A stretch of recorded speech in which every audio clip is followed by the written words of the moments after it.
Салам балдар. Силерге жомок окуп берейинби? Бүгүнкү жомок карышкыр жана 7 улак. Илгери токойдогу жер кепеде бир эчки 7 улагы менен жашачу. Эчки ар дайым токойго тамак аш издеп кетчү экен. Улактарына болсо, эшикти эч кимге ачпагыла, токойдо ач карышкыр жүрөт деп эскертчү. Эчки кайтып келгенде эшикти чертип ырдайт. Улактарым, чунактарым, эшикти ачкыла, энеңер келди, силерге сүт алып келди. Улактар ошол замат эшикти ачып, энесин киргизет. Ал балдарын тойгузуп коюп, кайра токойго кетет.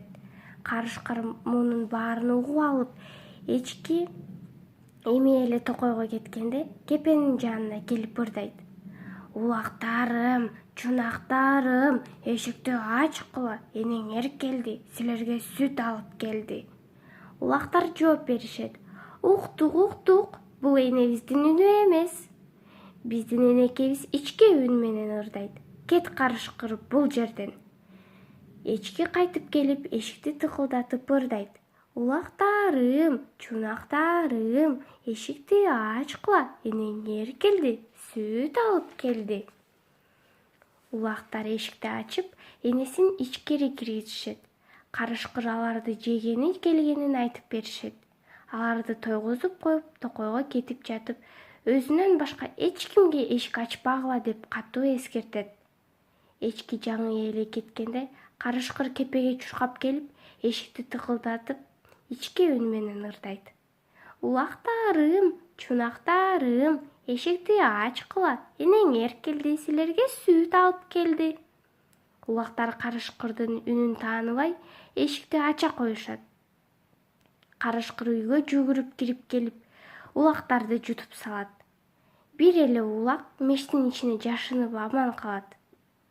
Эчки үйгө кайтып келсе, эшик ачык, үйдүн ичи бош. Мештин ичин карап, бир эле улагын таап алат.